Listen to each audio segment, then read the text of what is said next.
What's going on, fam? Welcome to the Adonime podcast, where we watch anime with the redemptive eyes of a Christian believer. My name is Manny. And my name is Sebas. And welcome to another reaction episode, and this time of the anime, My Home Hero. So, for this anime, we're going to share the synopsis real quick, and it goes like this.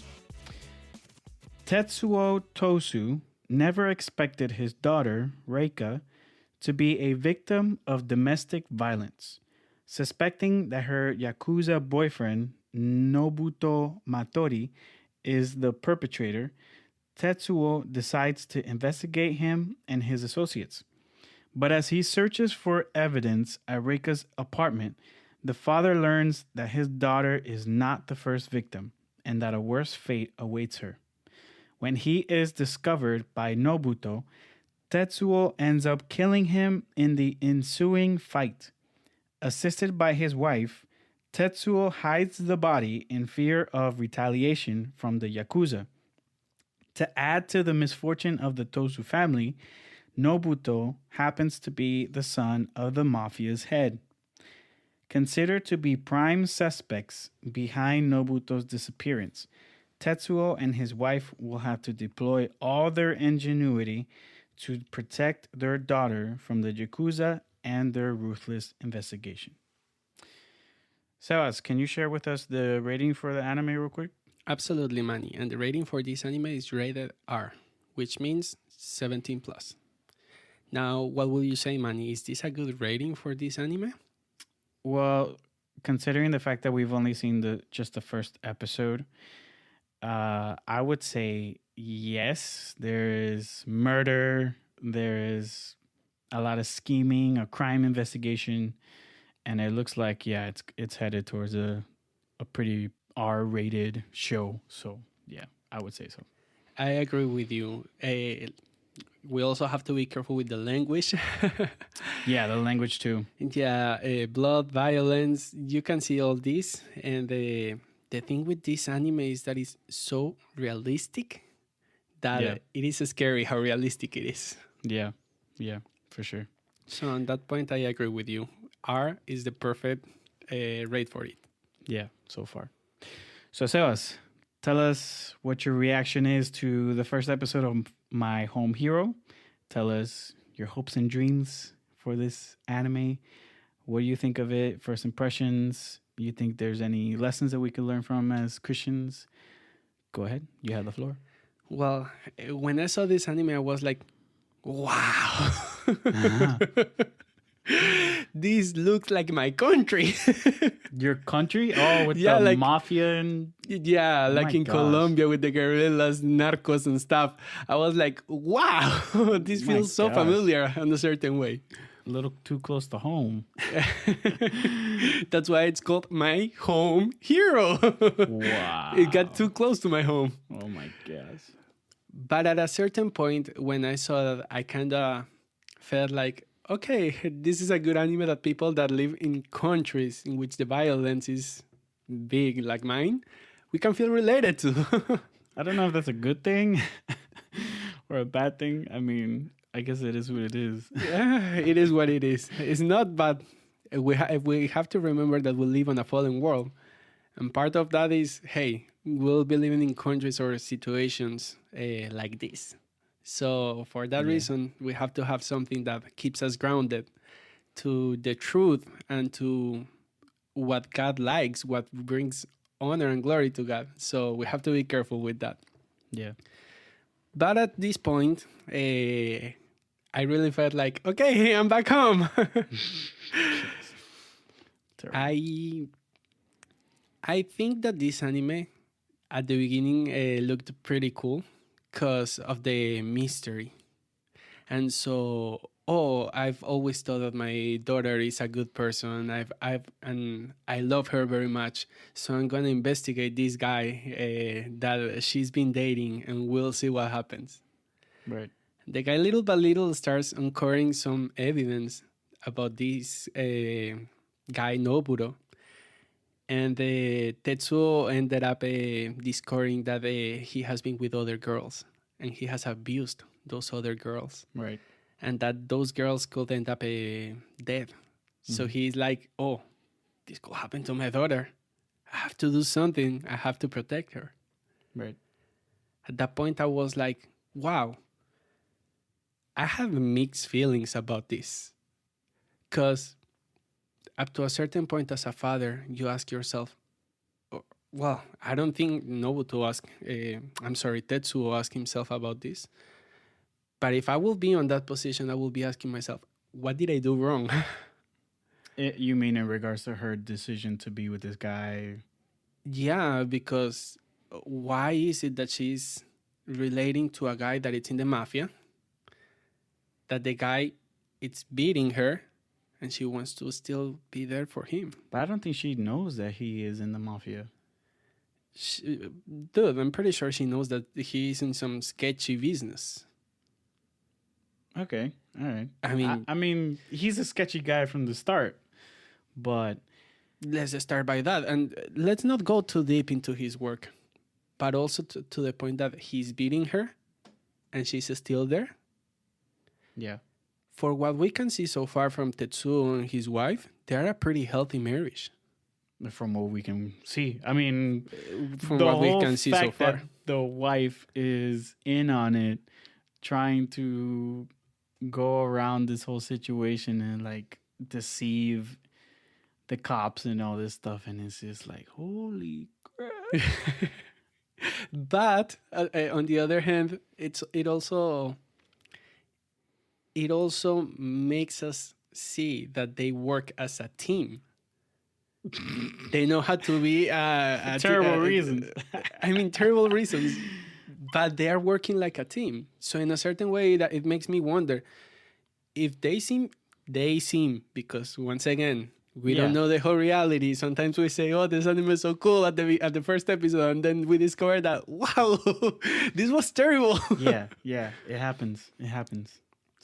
So for what we can see so far, they seem like a healthy marriage up to a certain point. Yeah, to a certain point. So when you look at your daughter that it's being beaten up by this guy, you ask yourself, if we showed her a good example, if we showed her a healthy marriage, how is it that she ended up on such a toxic relationship in which they're going to the point that they will even kill her? I mean, we have to consider the fact that the daughter is even seeing a healthy relationship example before her all her life doesn't necessarily guarantee that she's going to follow in the same footsteps. I mean, she's going to have different influences growing up, friends and this and that, and maybe she has, I don't know, some type of different type of drama. I don't know, because we don't know. We barely know how she was raised, but having that example set before you doesn't necessarily mean you're going to fall into that exact same. Absolutely, and there is no guarantee that because we have a healthy marriages and we are Christians, our child or our children are going to become believers. But at least we give them an example and they can follow that example. There is a higher chance that your family become believers if they are raised in a Christian family rather than living in a terrible family and then coming to the faith. Now, I'm not saying that the Lord cannot do any of the two, but it's more common to see the other one. Right, yeah. The probability of her having that example set before her to look for the same thing, it's more probable. So in this case, like yeah, I get it, but at the same time, it's like it's maybe it's also something that the writer didn't really consider of the writer of the manga, or maybe something that we haven't seen so far. Yeah, so yeah, So- it's too early to tell. Yeah, we just have to keep. But if I were a parent and I see that situation, it's normal if that question ever rises up in your mind. What did I do wrong? Maybe you Right. didn't necessarily do something wrong. Or maybe you did. Or maybe she's part of the mafia too.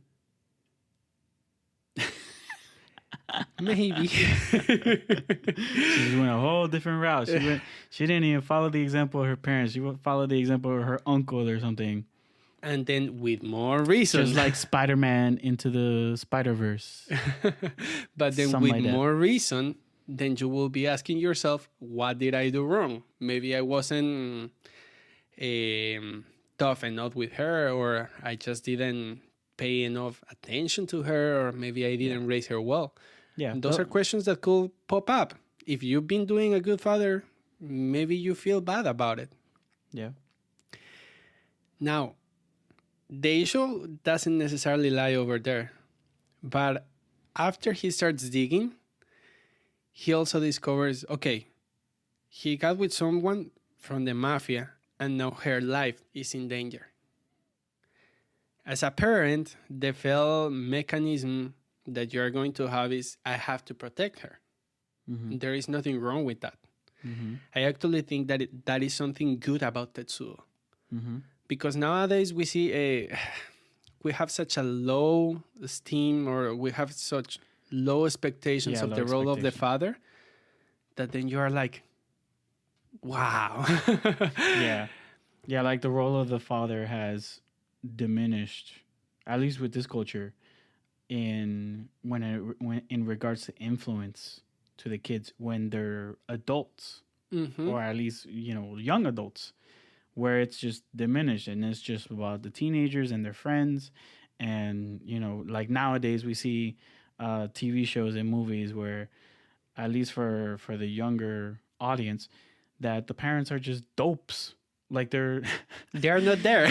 You see them on the episode 25. Yeah, they're either not there or they're completely silly, like weirdos, or like it's just a bizarre scenario. And it's just it diminishes our, like, seeing that in TV shows and movies all the time makes us think, we can figure this out on our own. And we don't need like our parents in that sense, unless it's, oh, I need money and this and that. Like, no, their parents are supposed to be, at least in a Christian sense, and in a spiritual sense, I would say, parents are supposed to be our guides, our pastors, if you would say, our shepherds, our first pastors, if you would say. They're guiding us towards the right path. And that doesn't necessarily stop at age 18 or age 13 or whatever. But the role of the parent should be to continuing to guide them, to continue a flourishing relationship with their child, with their children, so that when they get older, they don't get to this prideful state of, oh, I don't need you anymore. I don't need you, Dad. I don't need you, Mom. No, like there's still things that we need to learn from them, because our parents may not have all the answers, but we can definitely learn from their experiences. And as they get older, they also continue to learn, and they have more wisdom to input into us. And that's just one of the ways that we honor our parents. So. And we can also learn from them, and we can also avoid many of the many mistakes that they've made. Yeah.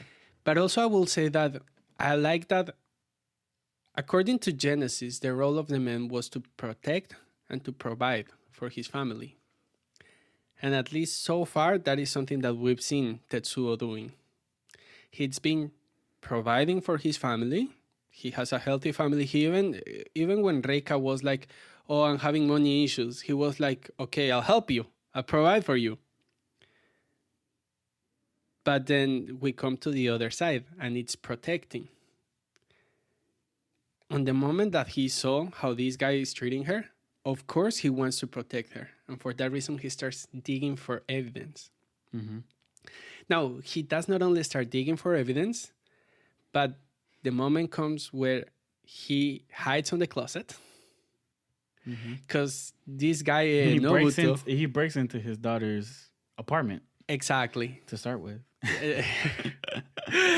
Which is, I mean, he knew something was wrong. Now, to take justice on your own hands or to call the police. Yeah, I don't know about the method. Yeah, it wasn't the right method. He could have definitely gone a different route with that, in my opinion. But you know, But then, not only that, but after he breaks into the apartment, he starts digging information. He discovers the guy works with the mafia. Then he hears the guy coming, and he hides into the closet. mm-hmm. And as he's there, he hears how the guy is talking about his daughter, Mm-hmm. Like a thing that he can diminishing her and just treating her throw like away garbage and stuff. Yeah. Bro, if I'm hearing that about my daughter, of course, in Spanish we will say se me subiría toda la cabeza. I will feel like steam is going over my body to my head. Yeah. And I'm pretty sure anybody will have reacted violently. Now things get worse. Because as the guy walks, he hears Tetsuo. And then he approaches to the closet and he opens the door. And when he opens the door, ta-ta-tan, the crime starts. Oh my gosh. Cue the crime scene audio effects, which we don't have. But Tetsuo comes out of the closet and then stabs the guy, causing the guy's death. You sound like an audible narrator. But then it makes you ask yourself, until what point was that a justified action? Until what point was it justified for Tetsuo to kill this guy? Was it justified for him to lie to his daughter? Was it justified for him to go stab this guy? Was it justified to deceive the authorities, to deceive everybody? Until what point are we going to keep up on this situation? Right. And this is a question that this is not the first anime that shows this kind of question, but we've seen it in history when the Nazis were killing the Jews. Was it justified that other German people will protect the Jews, will hide them? Because technically they are the authority and they had the right to do whatever they wanted with the people. Was it justified to protect the people of the life of the Jews? In this case, was it justified for Tetsuo to kill Nobuto to protect his family, his daughter? That's a very interesting comparison you're making. He knew it was going over there to that point, to the point where the girl was going to die. Mm-hmm. He knew that was certain, and he knew this guy was with the mafia, so this is where this is going. So is it justified for him to kill this guy? Now you're asking me? Well, what do you think? I mean, I think bringing justice into your own hands is a very delicate situation. Okay, but no, put it also on this perspective. What do you think Nobuto will have done once he discovers the father over there with the files that incriminate him? He probably will have killed Tetsuo. Right. If you put it on that perspective, that could also be considered self-defense. Right. So is it justified to protect his family and to protect himself? So you think he was right in stabbing the guy? Is that what you're trying to say? That's not what I'm saying. So you're saying the opposite. But I'm putting this on this perspective, so that you can tell me, hey, I mean, I think so. It's not. This type of situation is extremely, extremely difficult to analyze in the sense of, like, this is a very, very complicated situation. Like, we're dealing with the mafia. We're dealing with people who are said to have influence, even in the police, like even in the authority that you go to report the mafia, they themselves are influenced by the mafia. And it's like, where do you go? Like, where is your safety? How do you deal with a situation like this? This is a very like one in, I wouldn't say one in a million, but Hey, remember, ah, there are cases like that all over the world. but this is like cases of, I mean, I don't know. It's a cases of cases. I'm not gonna say it's the most common, but it's a case of cases. Yeah, I mean, if you're listening out there and you're going through the situation, may the Lord be with you and guide you, because that is a crazy situation. It is tough. It is tough. And wow. And this is one of the things that makes us wonder, wow, if I were in the shoes of the two, what would have I done? Is it correct? Is it okay for me to kill the guy and then run? What am I supposed to do? Now, this is what I believe. Maybe you might agree with me, maybe you might not, because there are different perspectives on all of this, and I'll try to explain as much as I can. But before I get into that, I also have to give a little disclaimer. This is not an advising. Every case is different. And every case has to be analyzed with a lot of detail. Because a single detail can change the whole description of what could happen. This is the part of the episode where we should add, like how they do in the radio ads. They're like, Adonime podcast is not responsible for any injury caused to you or any family member, and we are not legally liable. But it's true on that point. Yeah. And we have to be careful with these cases because we live in a fallen world. And sometimes we would like that the situations are either black or white. But cases like Tetsuo are not black or white, are gray. And sometimes it's not the same type of gray. There is a darker gray, a clearer gray, so gray. That's a very bloody gray that he's dealing with right now. That's why sin is so complex and so difficult. Mm-hmm. So every case has to be analyzed on a specific circumstance and seen through a specific eyes every single time. Mm-hmm. And this has been one of the things that I battled the most when I started working on the ministry. Because those that know me know that I'm pretty squared. And usually I like things to be either white or black.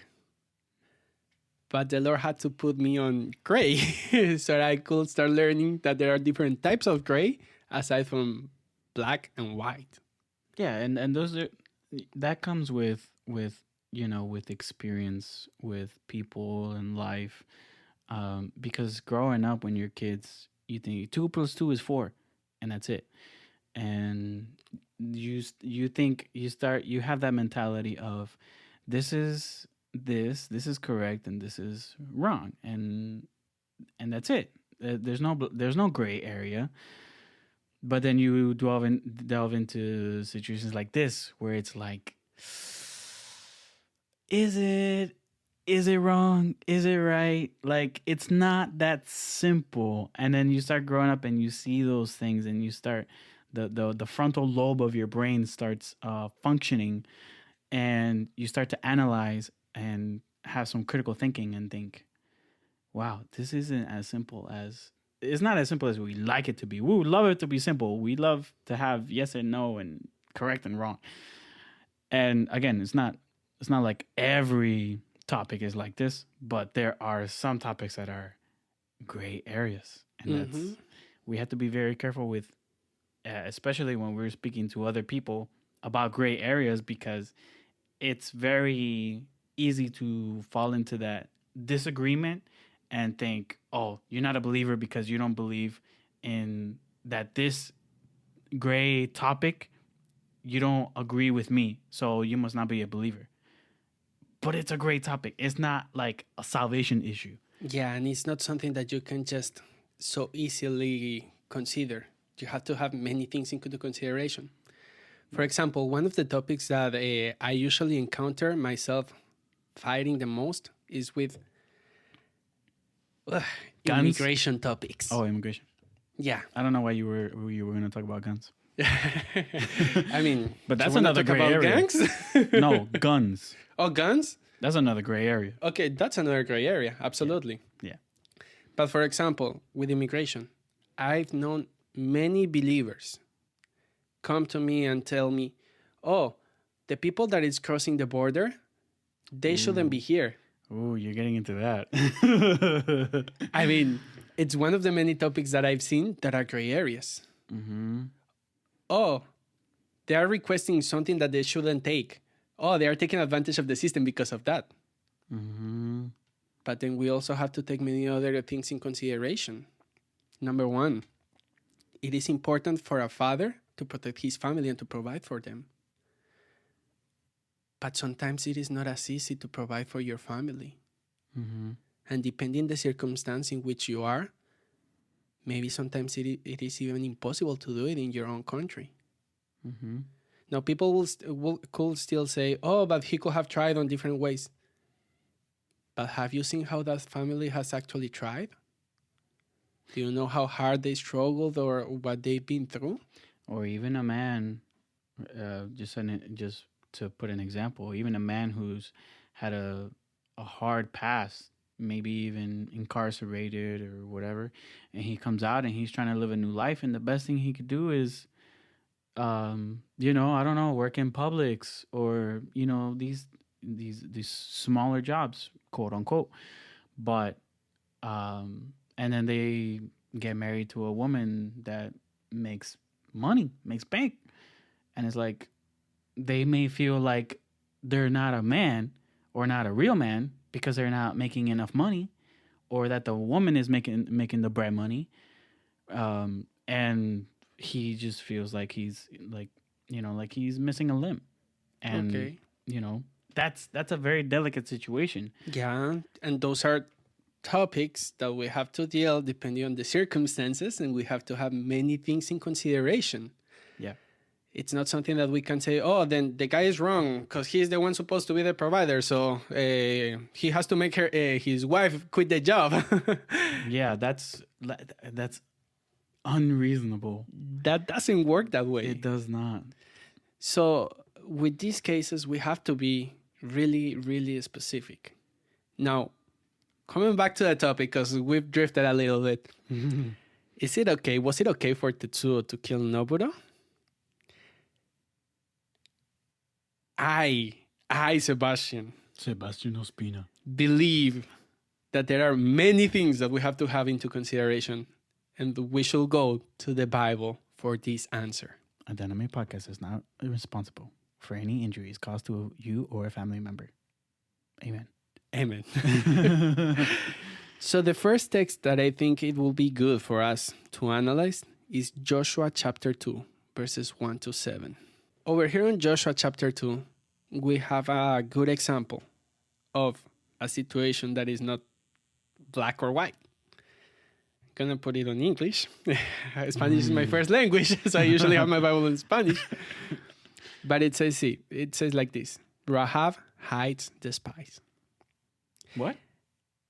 Rahab hides the spies. Spies, like spy fam. Okay. Okay? And Joshua, the son of Nun, sent 2 men secretly from Shittim as spies, saying, "Go, view the land, especially Jericho."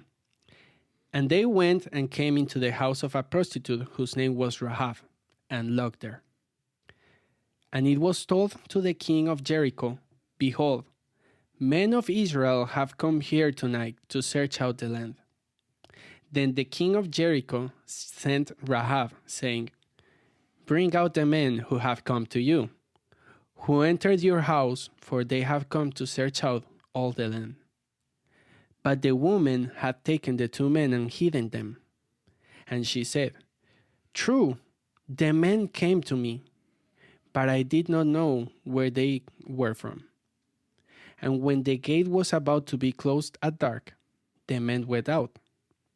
I do not know where the men went. Pursue them quickly, for you will overtake them.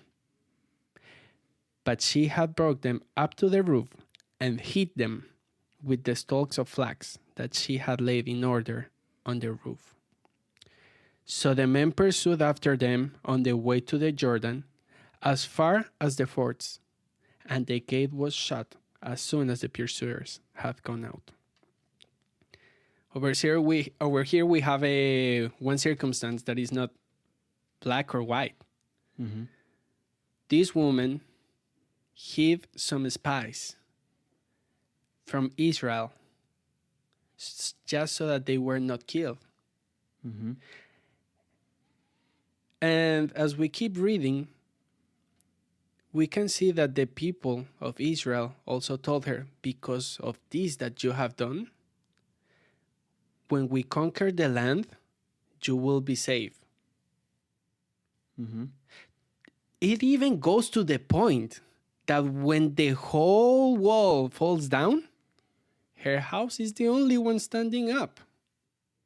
And we have to remember that the one that made the miracle was God. Mm-hmm. Does that tell us that she did something wrong and God even gave her a prize for doing something wrong? Mm. I don't think so. Mm-hmm. Now, So you think in a case like that, it's okay to deceive or to lie to protect? okay, you're going too far ahead. I want to answer that question, Sorry. but I want to finish some Bible verses first. Okay. Go ahead. Now let's go to 1 Samuel chapter 16, verse 7. And it says, "But the Lord said to Samuel, do not look into his appearance or in the height of his stature, because I have rejected him. For the Lord sees not as men sees. Man looks in the outward appearance, but the Lord looks on the heart." And this is something that it's really important for us to consider. Sometimes we're quick to judge the outside situation, but sometimes we do not see what the Lord is seeing. When it comes to these kind of situations, the Lord does not only look at the fact that happened, but he also looks at the heart behind it. In the case of the prostitute, we have to understand that there are circumstances in which some moral values can be considered under bigger circumstances. And the Bible gives us an example of this. It is on Matthew chapter 23, verse 23. And it says like this: "Woe to you, scribes and Pharisees, hypocrites, for you tithe mint and dill and cumin, and have neglected the weightier matters of the law, justice and mercy and faithfulness. This you ought to have done without neglecting the others." In this text, Jesus is criticizing the Pharisees because they say, "Oh, we're giving money, so we're tithing, so we're good, we are fulfilling the law." And he tells them, no, because there is something bigger, and it's the heart that which you are doing. You are forgetting about the women that are in need. You are forgetting about the families in need, and you are still doing this. Your tithe is not good looking into the eyes of the Lord. But on the other hand, you guys are doing wrong, hypocrites. Mm-hmm. So we have to always consider, what is the motivation behind me, or what was the motivation behind me when I committed that situation, when that happened. Now, I also want to read one last text, and it is in Matthew chapter 12, verses 1 to 8. And this is one example in which some values or some laws were considered less into the sight of others. the Bible says like this. At that time, Jesus went through the grain fields of the Sabbath. His disciples were hungry, and they began to pluck heads of grain and to eat. But when the Pharisees saw it, they said to him, "Look, your disciples are doing what is not lawful to do on the Sabbath." He said to them, "Have you not read what David did when he was hungry and those who were with him? How he entered into the house of God and ate the bread of the presence, which it was not lawful for him to eat nor for those who were with him, but only for the priest? Or have you not read in the law how on the Sabbath the priests in the temple profane the Sabbath and are guiltless? I tell you, something greater than the temple is here. And if you had known what this means, I desire mercy and not sacrifice, you will not have condemned the guiltless, for the Son of Man is the Lord of the Sabbath." Over here, we have a conflict between two laws. You are not allowed to do anything on the Sabbath day. And on the other hand, hey, we're hungry. We need to provide and we need food.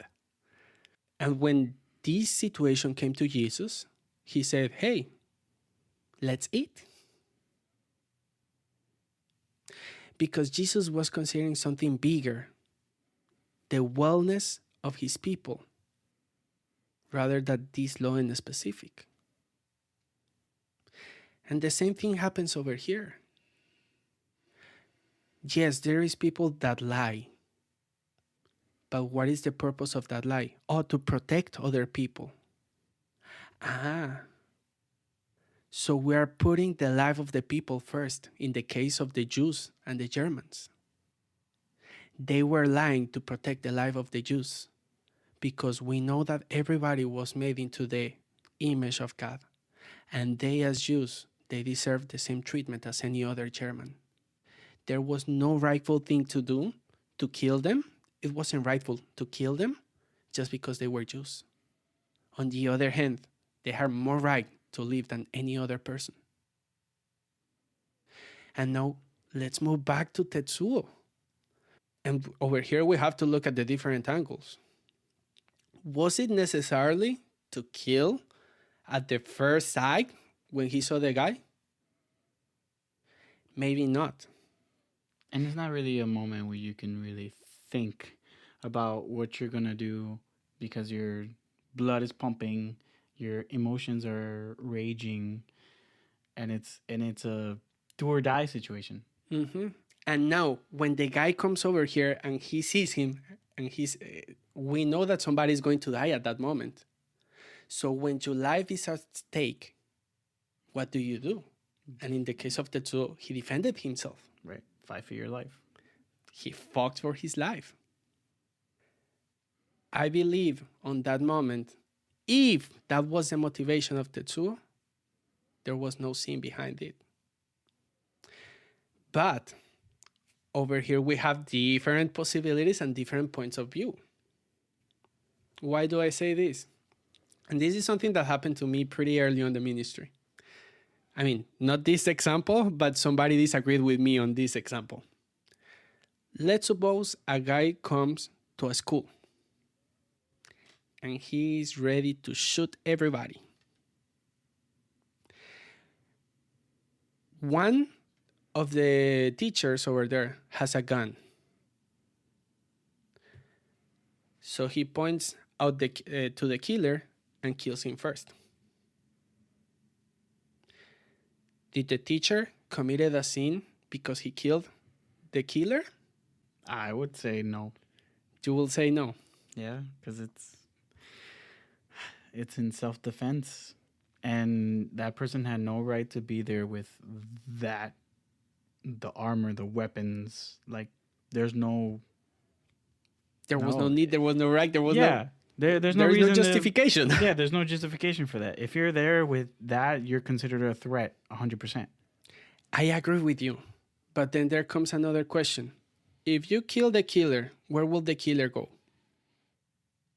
Yeah, you're talking about heaven or hell? Yeah. Let's be honest. Most likely, where would he go? Most likely he's going to hell. Okay. There is some people that say, you know what? Instead of selling alive to hell, I rather let him die, kill me. Because either way, I know I'm going to heaven. Wow. Yeah. But that's not considering the people around you, the kids, Mm-hmm. the families affected. Mm-hmm. You're just thinking about yourself. I agree with you. And if it's not a sin to defend, and we have a responsibility to protect, which is part of our you know, Our mandate, our calling as men. Yes, exactly. Or woman teacher. Okay. They have a gun or whatever, and they have to protect the kids. And I 100% agree with you. But then once again, you are not only killing a person, but you're also sending his life to hell, his soul to hell. No, that's God. God is the one who made that decision, not the person who killed him. You are the one delivering it. Hey, it's God's will. For a lot of people, that's a big thing. Or for example, I mean, what do you know about the Dietrich Bonhoeffer? No. Dietrich Bonhoeffer was a Lutheran pastor. Okay. And he was part of a complot to kill Hitler. Okay. Did he do right or wrong for trying to kill Hitler? Defending the entire world. I will say defending Killer an entire species, Hitler didn't get nationality, killed. race. Hitler didn't get killed. He committed suicide. Yeah, because the attempt failed. But yeah, and then Dietrich Bonhoeffer eventually died. But hey, did he do wrong? He was trying to protect a lot of people. No, I wouldn't say that. Well, some people will say yes, because he was the one delivering that, and we are not the ones supposed to take revenge, but the revenge belongs to the Lord. But is that revenge? It does seem, because you are the one that is taking the life of a person. Now, once again, it's not that I agree with the other position. My position is, I don't think a person in self-defense that does that has anything wrong with that. But on the other hand, I don't feel to the point that I can judge and I can say, no, the other person is wrong. Because that is a pretty personal decision. Some people don't feel comfortable with just the fact of killing somebody. I mean, not everybody has the guts for that. And praise the Lord, I just hope I never get to that point. Yeah, and I guarantee you all of us, or most of us, would definitely agree with you in that point. But it's like, when the moment arrives and this is about to go down, I mean, imagine if you know, with me and my wife, if a robber got into our house, I'm supposed to be the protector and the provider and protect my wife. And imagine the robber comes into my house. I'm like, oh, just go ahead and kill us. We're going to heaven anyways. Dude. What? I 100% agree with you. You have to protect your wife. That's wild. But at the end of the day, we also have to remember that not everybody reacts on the same way. Yeah. When I have a gun in my hands, I could shot it. But when other people has the same gun, maybe they can't. Maybe not, but I mean, you won't really know until that moment happens. Until that moment happens. Because we won't know. And when that moment comes, whatever position you take, either I decide to kill the person or I let the person kill me, I'm not going to judge you. I mean, there's always the whole, you know, for example, like I remember people would take, or friends of mine would take classes about self-defense, of defending your home. And they like if someone's coming into your property, you're shooting to kill. Like they're threatening, they come in a threatening manner, break into your house, you shoot to kill. Mm-hmm. That's what the classes teach or whatever. I know that there are some people that are not comfortable with that, so they just try to shoot and keep them alive as much as possible. In other words, like shoot their legs or something like that. But I'll be honest with you. That's impossible. Number one, you know there is an artery that goes through one of your legs, and that artery, if it's perforated, you still die. Yeah, but you're at the end of the day, you when you have a gun, you shoot to kill, even if you point to the feet. Yeah. We have to understand that this is a fallen world and this is a complex situation. Yeah, this is a gray area. A really gray area. A really gray area.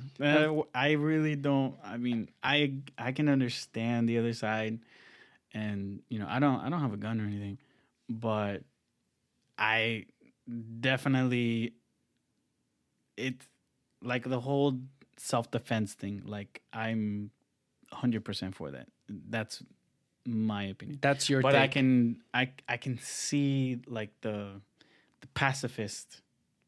That's what it's called, right? So pacifist. Yeah. The pacifist mindset fine. where I'm going to heaven and this and that, but I don't know. I still feel like we have a responsibility to take care of the people around us, and I don't think letting them die is the right way to. I don't know. Once again, it all depends on the circumstances. Now, I'm going to give you another example. Let's suppose the robber comes to my house. I'm alone. I'm an 80-year-old guy. I pretty much have lived my whole life. What would you rather do? Let the killer kill you and go to heaven? Or kill him and then send him to hell? You're by yourself. What would you rather do? I'm not sending him to hell. He made that decision all on his own to do this funky thing that he's trying to do. You're delivering the punishment. And he's trying to end my life. Now, once again, I get your point, and believe me, if I would be in the same position, I should. But there is other people that will say, no, I'd rather go to heaven than sending him to hell. And when the moment comes, I respect that decision. I cannot tell him that they are wrong. Because on the other hand, they actually do have a point up to a certain extent. Both sides have points. Both sides have good points. And I've heard like debates on this whole gun, no gun situation. And it's both sides have good points. And which is why it makes it a gray area. Like, we can talk about the moment where Peter takes out the knife to cut the guy's ear. How long has this man had this knife in his pocket? And Jesus didn't know that knife was in his pocket. Mm-hmm. He knew. He knew that Peter was armed. We don't know about the rest of them. But it's like, is it a bad thing to be armed? I don't know, man. And then what happened? What did Jesus tell Peter? Put that down. Throw it. I don't want to see it. And he healed the guy that Peter hurt. Right. That's another argument that the people from the pacifist side take. Right. But we also, from the, I don't want to say the aggressive side, but from the other side, we also have the Bible that tells us that we are here to protect the weak, that we are here to protect the others. And if we allow that people to stay over here, they will keep killing. So in that situation, whether you decide to shoot or not shoot, I won't blame you. I don't judge you. I mean, if the United States goes to war, if you were president of the United States, you'd be like, oh, just let them kill us all. Dude, I agree with you. Absolutely not. But coming to the point of war, this is my take. If the war is not justified, if the war is like the Russia war, that we just want to mess with the people, I know people can feel hurt by this, but we just want to mess with people. I'm not fighting on that war. I'm not fighting on that war. Even if they call me, how do they call deserter? Oh, you will be a Yeah. deserter. I don't care. I'm not killing nobody for no fair reason. But if on the other hand, the other country attacks us, hey, I'm defending my country and defending my family and protecting everybody. Right. No, no, I'm sorry. I don't think anyone in their right mind would say, would just accept 9/11 Mm-hmm. and be like, yeah, those people die. We're not going to do anything about it. I don't know. But But that's we're, why yeah. this is a really gray area and it's difficult to process and it's something that has to be seen from all their perspectives. At the end of the day, I don't judge Tetsuo for killing Nobuto. Yeah. And I'm glad that you brought it to the table like that because, yeah, I definitely hadn't seen it in that way. So I'm glad that you shared that. Now, there is another thing, and it's the feeling that Tetsuo had at the moment of killing Nabuto. Because when you see him, you know that this guy is angry. He has anger boiling throughout his whole body. Mm-hmm. Now, he has reasons. He has reasons. This guy was bad mouthing his daughter. He was talking about how to kill her. We know there is a circumstance over here, Mm-hmm. and he had the right to be angry. If we don't get angry when we see sin, then we're not believers. It's a normal thing that when you see sin, you get angry because you know that that is not correct. I will be surprised if there is somebody that calls himself a believer and he doesn't get angry when he sees the sin of other people. Mm-hmm. Tetsuo was angry at that moment, but the problem is, okay, what is he doing with that anger? Is he going to live for revenge? Or is he really trying to protect his family? And many questions could come to the mind. This is something that I personally believe in Tetsuo's circumstance.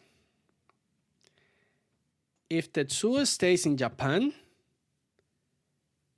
and he keeps deceiving and keeps killing and keeps building up an empire of mafia or killing the empire of mafia, I think that on that point, Tetsuo is doing wrong.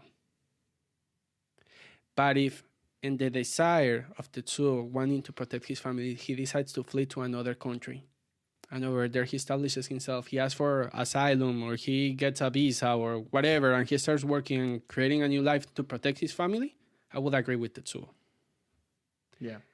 I don't know what's going to happen from the second episode and on.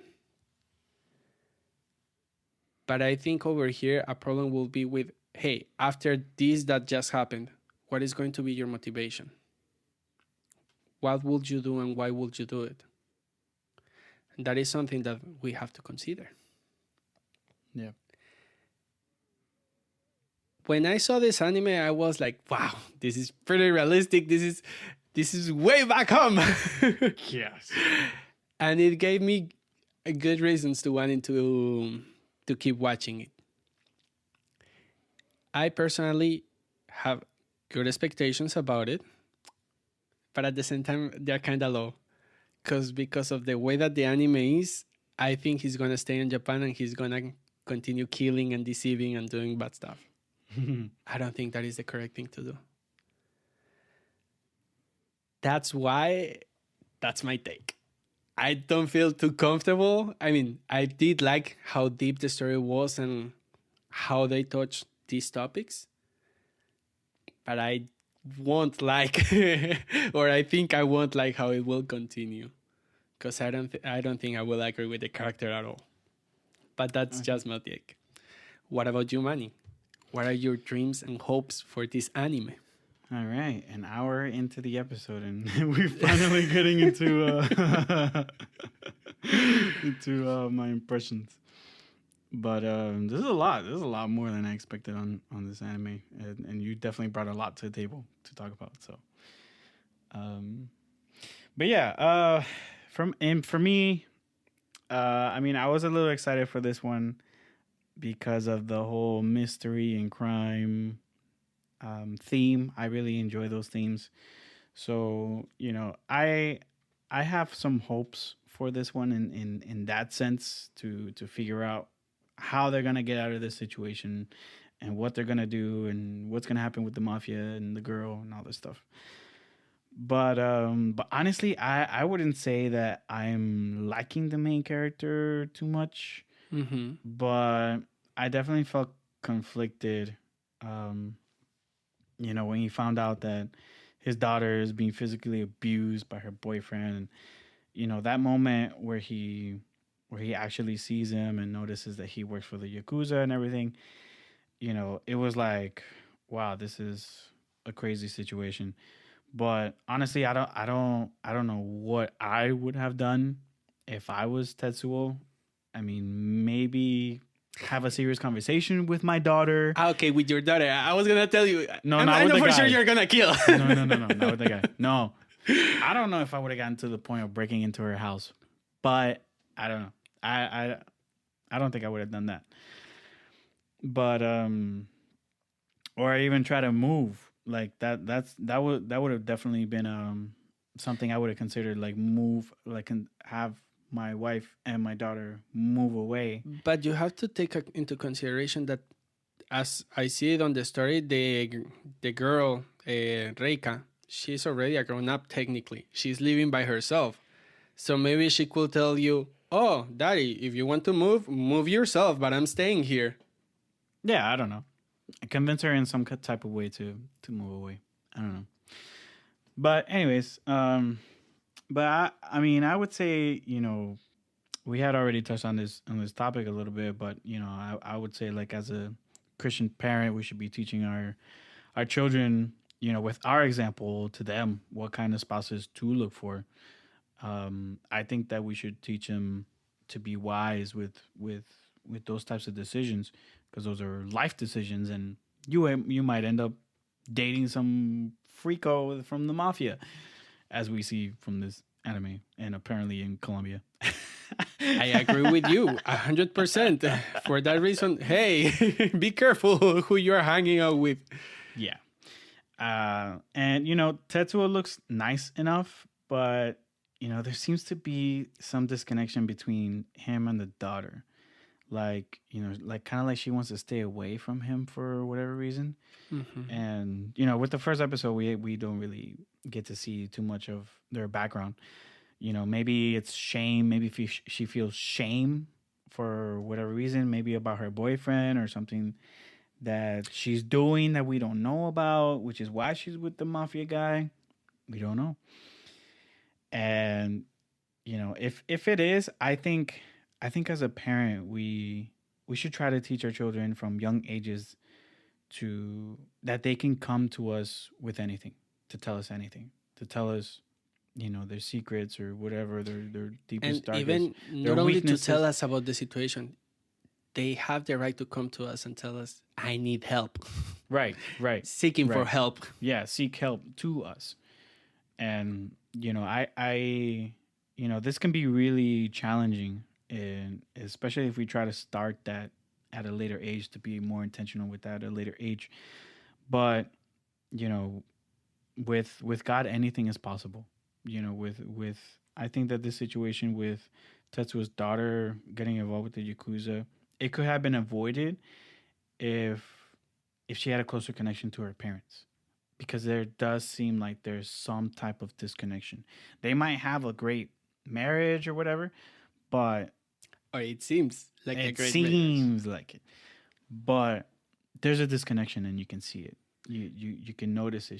He's trying to get her attention, and she's just kind of like staying away, living her life, and they're True, not very. They don't look like they're really close.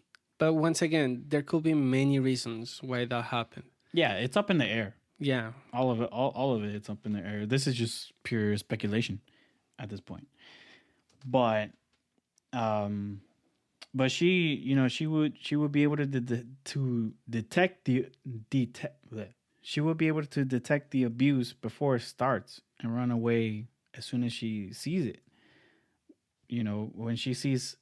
When she has an opinion from the outside, a witness to see like how the relationship is. I wonder if she even takes this guy with her friends, like We don't even see her with friends. I don't think. I don't think we've seen No, her we with haven't some seen friends. her so far with friends or. So it's like, That's another what's her thing. How social is it life look possible that like? she's so alone, so single, so What? Yeah, what's her social life like? Like, there's a lot of and questions. supposedly she's a college student. Right. So Yeah. what's going on over there? And Yeah. one thing that I've been worrying all over the episode is where the heck did you met this guy and how the heck did you fall in love with him? Probably at a party or something like that. I don't know. That's usually how it goes. I don't know. But to the point of you falling head over heels about the guy, I don't know. It's weird. I mean, yeah, it's weird, and I think that fact that she doesn't notice, or she does notice, but she doesn't react to the abuse as a red flag. She's taking it as a part of the relationship and something that she just has to get through. I think that's A red flag for her. I think there's something wrong going on psychologically. Like, Mhm. what's making you believe that this is okay? Mhm. Like, that it shouldn't be up for discussion. Mhm. And we know as believers that abuse in relationship is wrong, 100%. Absolutely. Any kind of abuse, physical abuse, emotional abuse, it's all completely wrong. In Completely the moment that your life is at stake, the answer is run. right. Run. Right. With abuse, it should never be tolerated, and it needs to be dealt with as soon as possible before it escalates, before the man thinks, oh, I can keep doing this, I can keep reacting this way, and then he ends up doing something fatal and Mhm. costing you your very life and destroying your entire family. I agree with you. And it's way worse when you are married. But in the case of Reika, while you are doing on the dating side, don't you think that the guy is going to change because you guys are just dating and he will change on the marriage? Right. How he treats you on the dating, he's going to treat you on the marriage. And in the marriage, I will say things become a little No, bit the worse. dating, yeah, exactly. The dating phase, that's like supposed to be at its best Uh-huh. because it's the first phase. Because it's like when you go to a new job and You like want to show the best of yourself.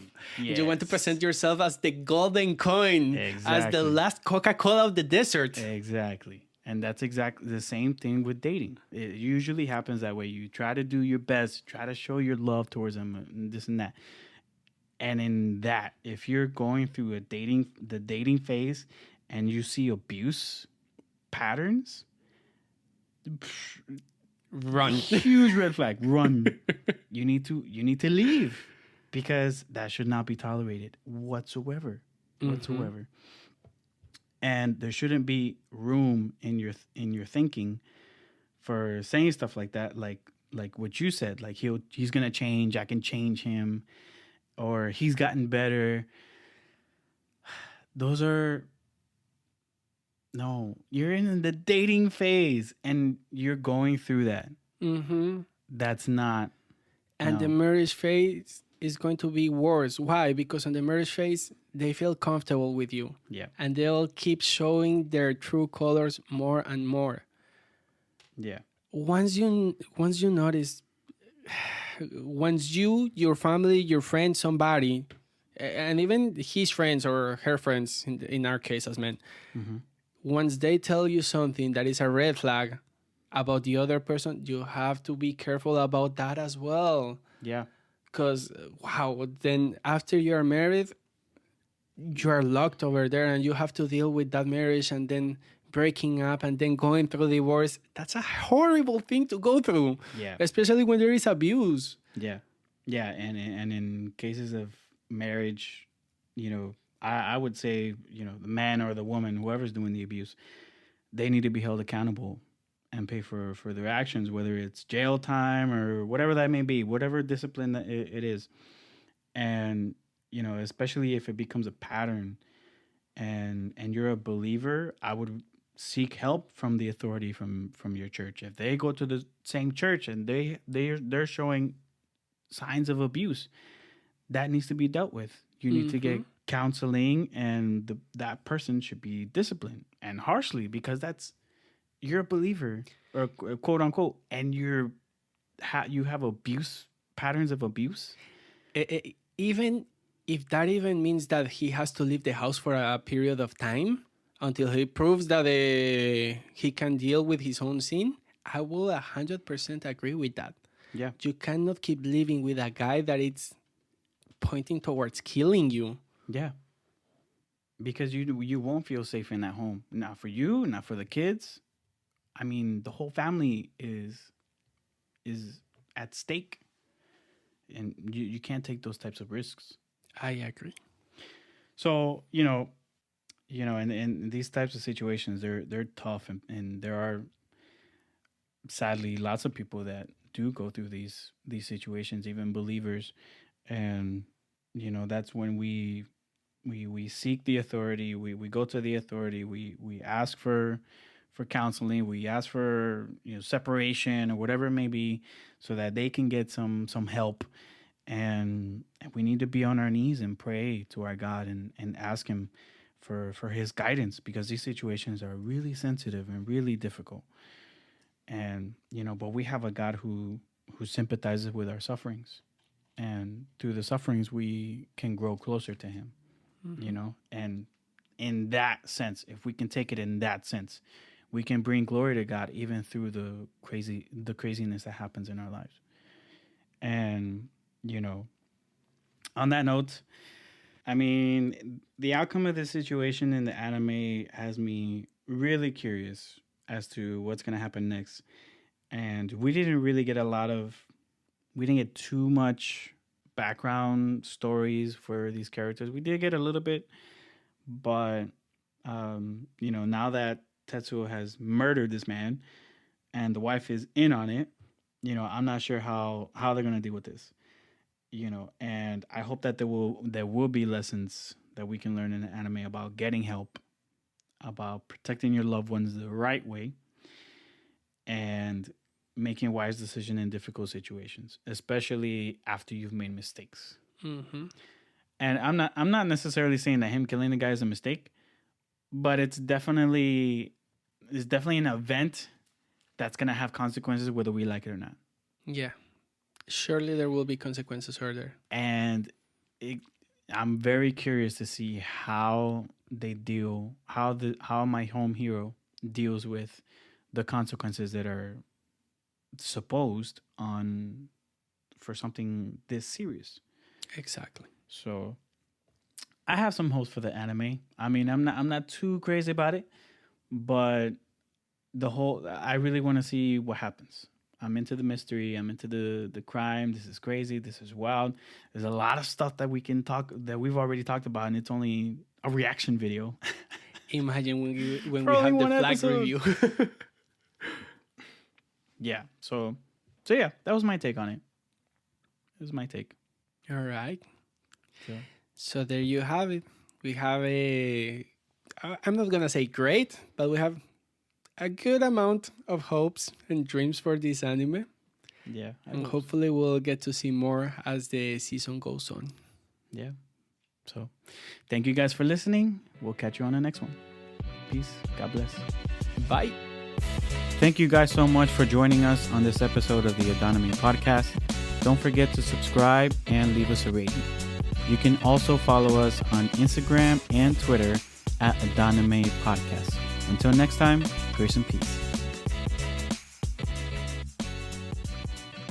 Joshua's chapter 2. You couldn't put it in your notes, my guy? No. Copy paste. Es que no es tan fácil. Tengo 20,000 versículos, esa es la situación. Hay mucho que voy a hablar hoy. Oh boy. Yo te dije que este episodio me había tocado el corazón. Ay, sí.